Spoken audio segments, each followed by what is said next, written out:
6절에서 15절까지에 있는 말씀, 시편 49편 6절에서 15절까지에 있는 말씀, 오늘 우리에게 주시는 하나님의 말씀으로 우리 함께 한 목소리로 받들어 읽겠습니다. 자기의 재물을 의지하고 부유함을 자랑하는 자는 아무도 자기의 형제를 구원하지 못하며 그를 위한 속전을 하나님께 바치지도 못할 것은 그들의 생명을 속량하는 값이 너무 엄청나서 영원히 마련하지 못할 것임이니라. 그가 영원히 살아서 죽음을 보지 않을 것인가?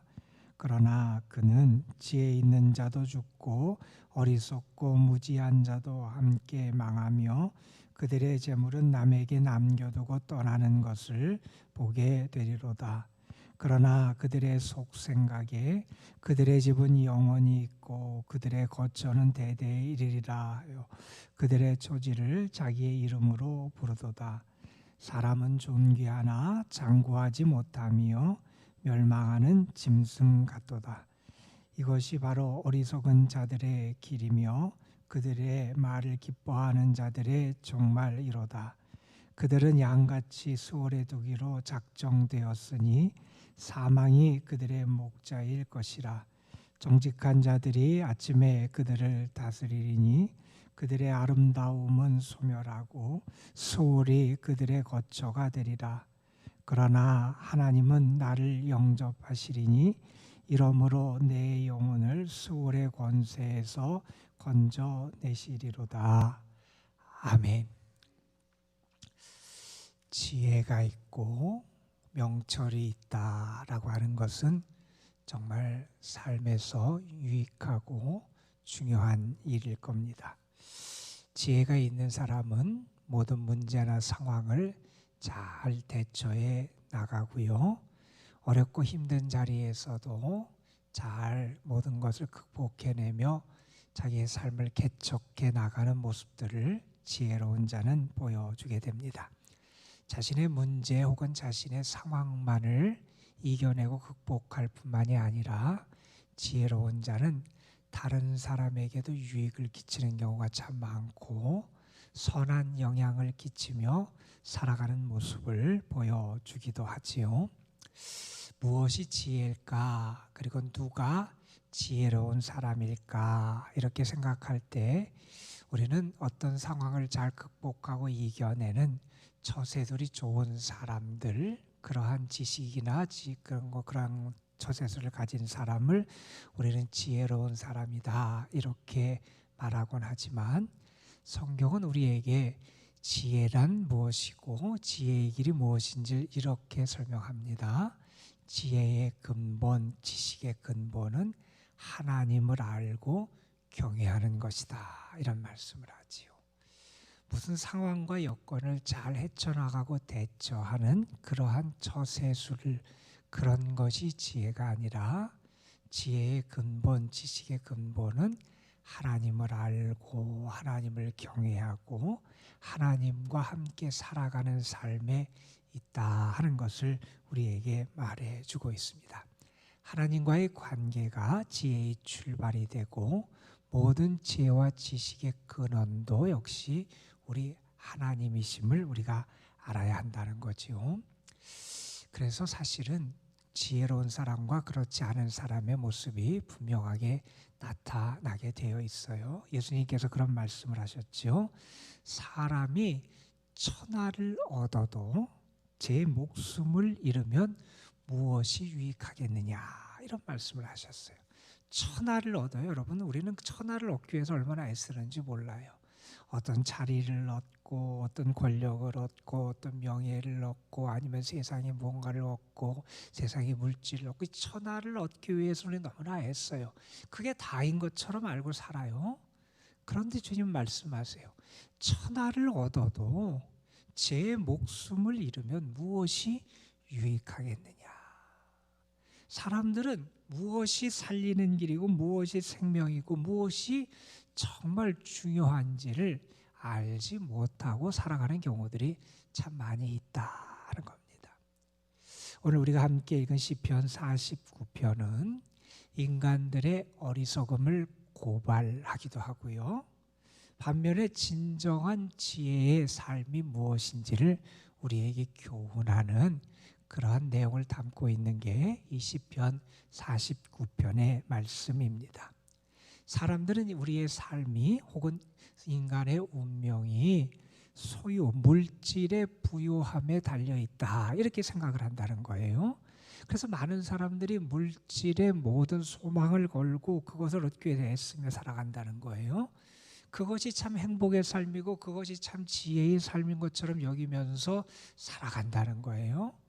그러나 참된 우리의 삶의 존재는 어디에 의존되느냐? 철저하게 우리 하나님께 의존돼 있다는 거예요. 이걸 알아야 된다는 거예요. 이걸 모르니 헛된 것을 따라가게 되고 거기에만 소망을 두고 살아가다가 나중에 허망한 결과를 얻게 되는 인생이 될 수밖에 없다 하는 거지요. 시편 49편은 그래서 사람들이 지혜의 시편이다 이렇게 칭하는 시편이기도 하고요. 특별히 물질, 재물, 이 부의 허망함 그리고 한계에 대해서 우리에게 가르쳐주는 내용을 담고 있는 게 이 시편 49편의 그런 말씀이에요. 어떤 부자가 한 현자, 지혜로운 사람을 찾아갔어요. 그리고 그 현자에게 이런 질문을 했대요. 돈을 어떻게 다뤄야 합니까? 물질을 어떻게 다뤄야 됩니까? 재물을 내가 어떻게 다뤄야 합니까? 지혜로운 사람에게 교훈을 얻기 위해서 그렇게 질문을 했대요. 그랬더니 그 지혜자, 그 현자가 그 자기에게 질문한 부자를 데리고 장터로 가더래요. 장터에서 물건을 끌고 메고 가는 그런 장사꾼, 상인들을 보여주면서 이렇게 그에게 교훈을 줬다는 거예요. 돈은 앞에도 두지 말고 등에다가 메고 짊어지지도 말고 돈은 항상 옆에 둬야 된다. 이런 교훈을 했다는 거예요. 돈을 앞에 놓는다라고 하는 것은 돈을 섬기고 돈을 따라가는 거죠. 돈을 등에 짊어지고 살아간다라고 하는 것은 돈의 지배를 받으면서 살아가는 것을 나타낸다 그래요. 그래서 돈은 내가 그것을 돈만을 따라가고 돈을 숭배하며 살아가는 삶도 아니고 돈에 내가 노예가 돼서 돈의 지배를 받고 돈을 의지해서 살아가는 삶도 아니라 그 내 옆에 두고 내가 그렇게 살아가야 우리가 물질에 흔들리지 않고 살아갈 수 있다. 이런 교훈을 했다고 합니다. 오늘 우리가 함께 읽은 이 시편 49편의 말씀은 특별히 이 재물, 돈의 문제와 관련돼서 우리에게 교훈을 주고 있습니다. 물론 물질 자체 혹은 부유함 자체 혹은 재물 자체가 문제가 되는 것은 아닙니다. 성경은 그것을 악하다, 그것이 잘못됐다 이렇게 칭하지를 않고 욕심의 노예가 되고 물질의 노예가 되고 그것을 따라 살아가는 그런 삶의 문제와 잘못됨을 우리에게 고발해 주고 있지요. 그러니까 물질 자체가 문제가 아니라 사람이 물질과의 관계를 맺으면서 그 물질 자체가, 재물 자체가 내가 하나님과의 관계를 상실하게 되고 그것을 소홀히 하게 하는 그러한 것으로 나에게 작용된다면 그것이 문제가 된다는 거지요. 하나님과의 관계가 가장 중요하고 하나님과의 관계가 잃어버려서는 안 되는데 우리의 시선이 물질을 따라가고 물질을 의지하고 물질의 소망을 두다 보니 하나님에 대한 우리의 믿음이 흔들리고 잘못되어 가는 경향이 생긴다면 그 물질 자체를 통해서 우리가 무언가 악영향을 받고 있고 그것이 잘못되어 가는 우리의 모습임을 드러내주고 있는 거죠. 물질이 하나님의 자리를 대신해서는 안 된다는 거죠. 그건 분명합니다. 주님도 하나님과 물질을 돈을 겸하여 섬길 수 없다고 말씀하셨잖아요. 그런데 오늘 말씀에 보면 6절에 그런 말씀을 해요. 자기의 재물을 의지해요. 물질을 의지해 사는 거예요. 물질은 우리가 사용하고 이용하는 대상이지 그것이 우리의 의지의 대상이 아닌데, 하나님을 의지하고 하나님께 맡기고 하나님을 믿는 믿음 가운데 살아가야 되는데 물질을 의지하고 살아가는 사람들, 그리고 자기의 가진 물질을 자랑해요. 여러분, 우리는 무엇을 자랑합니까? 우리는 내 자신도 내가 이룬 업적과 일을 자랑하며 살아가는 사람이 아니라 우리는 하나님을 자랑하고 하나님의 은혜를 자랑하고 주를 기뻐하며 살아가는 사람들이잖아요. 왜요, 여러분?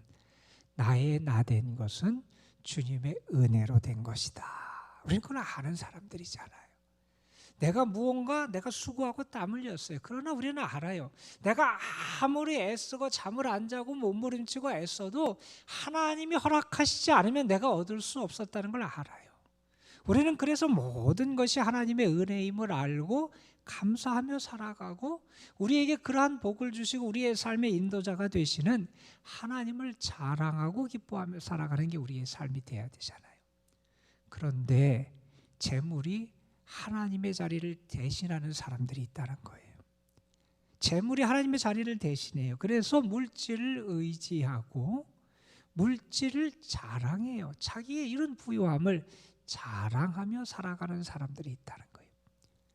이런 사람들을 오늘 시편에서는 뭐라고 얘기하냐면 13절에 어리석은 자들의 길, 어리석은 자의 모습이라는 거예요. 이것은 정말 지혜로운 자가 아니라는 거예요. 참된 지혜자의 모습이 아니라 이러한 것은 어리석은 자의 모습이고 삶이다라는 것을 우리에게 가르쳐 줍니다. 물질을 가지고 사람들은 많은 것을 이룰 수 있다고 생각을 해요. 그래서 물질을 통해서 행복을 얻으려고 하기도 하고 자기의 존재에 살아가는 의미를 정당화시키는 그러한 경우도 우리가 많이 보게 돼요. 오늘 7절, 8절에 보면 그런 말도 나와요. 내가 물질을 가지고 죽은 자들을 살리고 죽음에서 건질 수 있다. 그렇게 생각하는 사람도 있다는 거예요. 그것이 누구 속전에 그런 돈이 될 수 있다. 건져내는 돈이 될 수 있다. 그렇게 생각하는 사람도 있다는 거예요. 그 물질이 자기의 생명을 보존할 줄 알아요. 물질이 우리의 생명을 보존할 줄 알아요. 심지어는 이런 생각도 하는 사람이 있다는 거예요. 9절에 보면 그들이 영원히 살아서 죽음을 보지 않을 것이냐, 내가 마치 죽지 않을 것처럼 그렇게 착각하며 물질을 가지면 다 이루며 살아갈 수 있을 것처럼 생각하는 그러한 경향의 사람들이 있다는 거예요. 11절에 이렇게 얘기합니다. 사람들이 속으로 생각해요. 그들의 집은 영원히 있고 그들의 거처는 대대에 이르리라. 내가 영원히 내가 살고 내 물질도 영원히 나와 함께 있을 것처럼 그렇게 착각을 하는 것, 이것은 어리석은 자의 길이다. 성경은 이렇게 우리에게 말씀합니다. 자, 그러면서 우리의 실존, 우리의 모습 앞에 서도록 우리를 이끌어요. 뭐라고 이끄냐면 한번 죽음을 생각해 보라는 거예요. 너에게 닥칠 죽음을 생각해 보라는 거예요. 10절에 보면 그렇게 얘기하지요. 지혜 있는 자도 죽고 어리석고 무지한 자도 함께 망한다. 다 사람들이 자기의 물질이 영원할 것 같고 내가 영원히 있을 거고 죽음을 보지 않을 것처럼 생각하고 물질도 영원히 나와 함께 있을 것처럼 생각하는데 결국 그들의 생명이 떠날 수밖에 없고, 그들이 그렇게 의지하고 자랑하고 그들이 그렇게 붙잡고 살았던 그 재물, 영원할 것 같은 그 재물 다 놓고 떠나가야 되지 않느냐. 그게 사람의 모습인데 그것을 모르는, 그래서 마치 물질이 영원하고 자기의 삶이 영원할 것처럼 그렇게 생각하는 사람들, 그것은 어리석은 길이다. 이렇게 말씀해 주고 있어요. 이렇게 물질을 의지하는 사람들의 결국은 어떻게 되느냐? 14절에 이런 말씀도 하지요. 그들은 양같이 수월해 두기로 작정되었으니, 여러분 수월 그러면 우리가 죽은 자들이 거하는 곳을 나타낼 때 스월이라는 단어를 써요. 우리는 또 이런 표현, 비슷한 표현이 있어요. 은부, 이런 것도 여러분 들어보셨을 거예요. 무저갱, 그러니까 끝없이 깊은 그러한 구덩이 같은 그 깊이를 알 수 없는 그런 것, 죽은 자들이 거하는 그러한 곳을 나타내는 것 스월, 죽음을 나타내고 죽은 자들이 거하는 곳을 나타내는 것이 스월인데, 스월의 두기로 작정되었다는 거예요. 그 죽음에 갇혀 있게 된다는 거예요. 뭐라고 되느냐? 그 다음에 사망이 그들의 목자가 될 것이라는 거예요. 양이 있는데 그 양을 인도하는 목자가 죽음이 그 양을 인도한다. 결국이 어떻게 된다는 것을 분명하게 보여주잖아요. 이것이 어떤 사람들의 모습이냐? 재물을 의지하고 부요함을 자랑하고 그 재물이 영원할 것처럼 생각하며 살아가는 그런 사람들의 모습이고 결국이다. 그런 말씀을 합니다. 자, 그러면 지혜로운 사람은 어떻게 살아가야 되느냐? 우리가 모두 다 죽음이라는 것을 만나게 돼요. 그런데 우리는 분명히 알아요. 우리의 삶이 이 육신적인 죽음으로 끝나지 않음을 알아요. 우리는 그러면 어떻게 살고 무엇을 통해서 우리가 소망을 가질 수 있느냐? 오늘 말씀 15절에 이렇게 말씀을 합니다. 그러나 하나님은 나를 영접하시리니 이러므로 내 영혼을 스올의 권세에서 건져내시리로다. 하나님은 우리를 영접해 주신다는 거예요. 하나님이 우리를 살게 하신다는 거예요. 우리를 스올의 권세에서 건지시는 분, 다시 말해서 우리가 이 우리의 한계를 절감하게 되는 이 죽음이라고 하는 것도 극복할 수 있는 길이 우리에게 있다는, 그것은 어디에 있느냐? 하나님께 있다는 거예요. 그렇다면 내가 어디에 소망을 두고 누구를 의지하고 어떤 삶을 살아가야 되는 것은 분명하잖아요, 여러분. 재물에 소망을 두고 재물을 의지하는 삶이 아니라, 그것을 자랑하는 삶이 아니라 하나님께 소망을 두고 하나님을 의지하고 하나님을 바라보고 살아가는 믿음의 삶을 살아가는 것, 그것이 정말 내가 살 길이고 참 지혜의 삶임이 우리에게 분명해진다는 겁니다. 그래서 우리에게 하나님이 나를 살리시는 분이다. 하나님은 나를 영접해 주시는 분이다. 우리의 참된 미래는 하나님께 있다 하는 것을 믿고 살아가라 하는 것을 우리에게 교훈해 줍니다.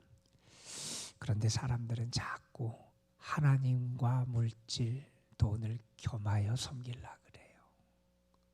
혹시 우리 가운데는 그런 모습이 있지 않은지 좀 살펴볼 수 있었으면 좋겠어요. 내가 과연 무엇을 의지하느냐? 누구를 의지하느냐? 정말 나를 살리고 나에게 생명을 주시는 분이 내가 누구라고 믿고 있느냐? 내가 어디에 소망을 두고 살아가느냐? 우리 자신의 모습을 한번 살펴봐야 돼요. 어리석은 길, 죽음이 그 목자가 되는 그 길이 아니라 우리를 영원히 사랑하시고 영접하시고 영원한 생명의 길로 인도하시는 그 하나님을 오늘도 바라보며 살아가야 한다는 거지요.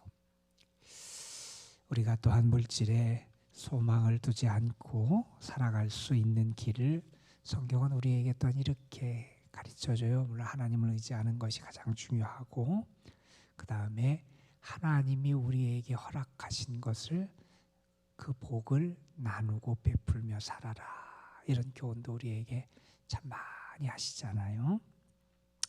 서양 속담에 이런 속담이 있어요. 돈은 뭐와 같으냐? 돈은 분뇨와 같아서 쌓아두면 악취가 나지만 그것을 흩어버리면 땅을 비옥하게 만든다, 이런 얘기가 있어요. 쌓아놓으면 그것이 악취가 나서 나에게 괴롭지만 내가 그것을 흩으면 땅이 비옥해지고 많은 것이 맺혀지고 오히려 다른 사람들에게까지 많은 열매를 나눌 수 있게 된다 하는 거지요. 어느 분이 그런 질문을 했대요. 왜 사람들이 나누지 못하고 베풀지 못하고 복을 받은 바 복과 은혜를 흘려보내지 못하느냐, 그런 질문을 받았을 때 그분이 이런 그 질문을 한 사람에게 이렇게 대했대요. 그 사람에게 데리고 가서 창문 밖을 내다보라고 그랬대요. 뭐가 보이냐? 근데 뭐 지나가는 사람들이 보이고 막 어떤 옆에 무슨 사람도 보이고 이야기하는 사람도 보이고 그런 얘기를 해요. 그리고 그 사람을 데리고 거울 앞에 세웠대요. 뭐가 보이느냐? 내가 보인다는 거예요. 왜 사람들이 자꾸 나누지 못하고 베풀지 못하느냐? 거울 앞에 서서 나만 보고 있다는 거예요. 나만 보니까 베풀고 나누지 못하고 살더라 하는 겁니다, 여러분. 하나님이 우리에게 또 여러분의 삶에 물질적으로도 많은 은혜가 여러분의 삶에 부어지고 그러한 은혜를 하나님 여러분에게 주시는 복도 여러분과 함께 하시기를 소망합니다, 여러분. 그러나 그것은 여러분이 하나님께 더 감사하고 물질을 통해서 하나님의 영광을 드러내고 하나님의 복과 은혜를 나누고 사랑을 나누는 도구로 하나님이 여러분에게 주시는 것이고, 그것이 여러분의 소망과 미래와 의지의 대상이 결코 아님을 여러분이 잊지 않았으면 좋겠고, 오늘도 하나님만을 바라보고 의지하는 가운데 하나님이 주시는 은혜로 살아가는 믿음의 사람의 행복을 경험하고 주의 영광을 드러내는 여러분의 삶이 되시기를 주님의 이름으로 축복합니다. 기도하시겠습니다. 박은경 성도님, 하나님 앞에 11조 예물 드렸습니다. 아버지 하나님 감사합니다. 오늘도 우리로 하여금 하나님 안에서 무엇이 지혜자의 삶이고 무엇이 우리를 살리고 누가 우리에게 참 생명을 주시는지 다시 한번 믿음의 선배의 고백과 교훈을 통해서 깨닫게 하신 감사합니다.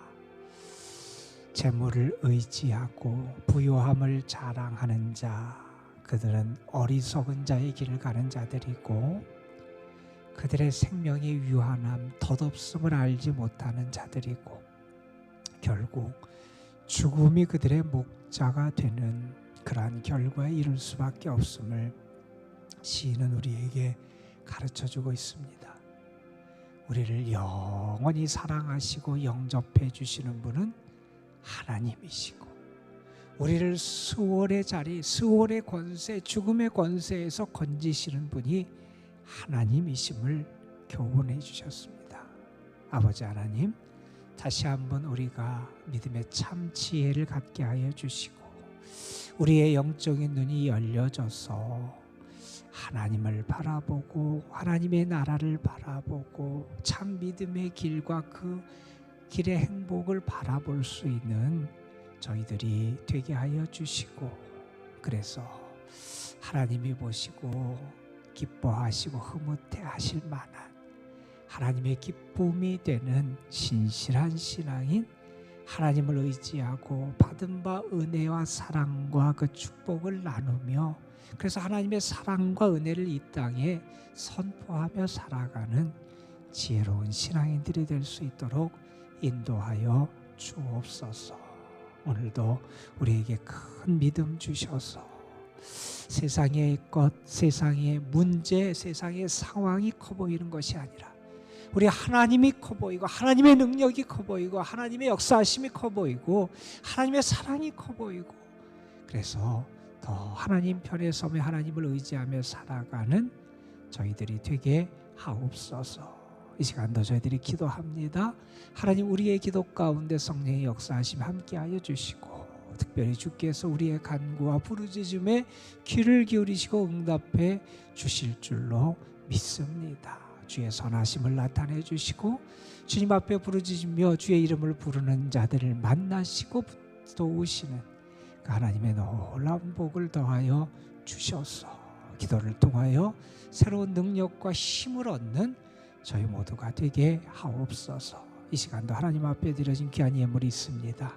하나님의 것을 하나님께 올려드리며 하나님이 베푸신 그 은혜에 감사하는 그 손길과 그 삶과 가정 위에 하나님께서 좋은 것을 더하여 주시고 감사하고 기뻐할 수 있는 일을 더 풍성하게 허락하여 주옵소서. 오늘도 이 도남동지들에 속한 모든 성도들과 가정, 특별히 연로하신 분들, 병약한 분들, 병중에 있는 분들, 하나님께서 저들을 기억하시고 사랑해 주시고 함께 해 주시고 이끌어 주시길 간절히 소망합니다. 주의 은혜가 가득한 하루가 되도록 주께서 은혜에 은혜를 더하여 주실 줄 믿사옵고 우리 구주 예수 그리스도의 이름으로 기도드리옵나이다. 아멘. 하나님 감사합니다. 오늘도 하나님을 의지하며 주님 앞에서